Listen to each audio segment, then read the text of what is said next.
ননদের ছেলের birthday celebration করার জন্য চলে গিয়েছিলাম দ্য রয়্যাল গার্ডেন রেস্টুরেন্টে। এই রেস্টুরেন্টে আমি ফার্স্ট টাইম এসেছি আর no doubt it is very very very beautiful. এইটা ছিল তাদের বুফে এরিয়া, আর এইটা কোনো প্রমোশন ভিডিও না।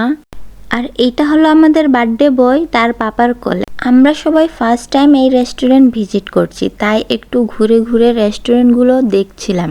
এই বুফে এরিয়াতে আমরা জাস্ট ঘুরতে এসেছিলাম, আমরা বুফেতে টেবিল বুকিং করি নাই। বুফের প্রাইস অনেক হাই লেগেছিল আমাদেরকে, পার পারসন 1500 টাকা করে ছিল।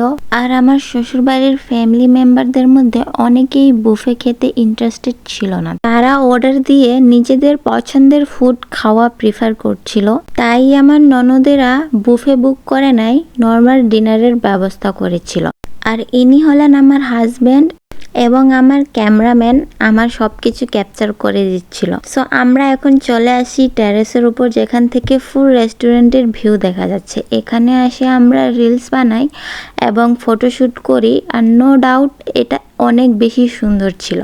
উপর থেকে নিচের ভিউটা যে এত সুন্দর আসছিল যে কেউ এটা অনেক পছন্দ করবে। তোমরা দেখতেই পারছো ভিউটা অসম্ভব সুন্দর ছিল। আমরা এখন চলে আসছি কেক কাট করার জন্য। আমাদের বার্থডে বয় আয়ান এবং পিচ্চি বাচ্চাগুলো বার্থডে ক্যাপ পরে রেডি হয়ে গিয়েছে। কেক কাট শুরু করবে তখনই মনে পড়ে যে মোমবাতি তো জ্বালানোই হয় নাই। দেন আমার হাজব্যান্ডের হাতে লাইটার দেওয়া হলো, আর আমার হাজব্যান্ড মোমবাতি জ্বালাচ্ছে। সরি, মোমবাতি না, এটা ঝাড়বাতি।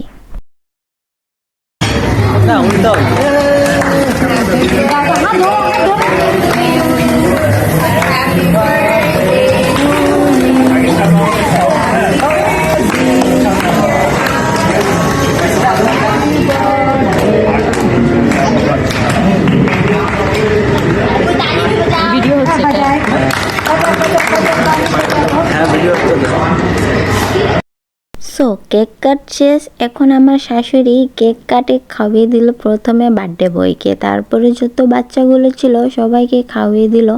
দেন আমাদেরকেও একটু একটু করে কেক খাওয়িয়ে দিল।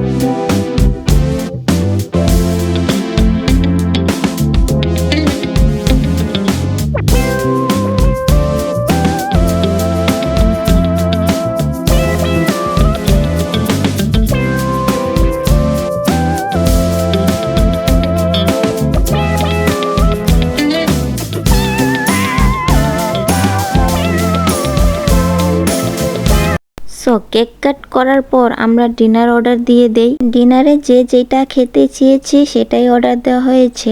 আমি আর আমার হাজব্যান্ড অর্ডার দিয়েছিলাম ফ্রাইড রাইস, চিকেন ফ্রাই এবং চাইনিজ ভেজিটেবল, নান রুটি এবং চিকেন গ্রিলও অর্ডার দিয়েছিলাম। এটা ছিল আমাদের ফ্যামিলিগত সিম্পল বার্থডে সেলিব্রেশন। সো আজকের ব্লগ এইটুকুই, দেখা হবে নেক্সট ব্লগে। আল্লাহ হাফেজ।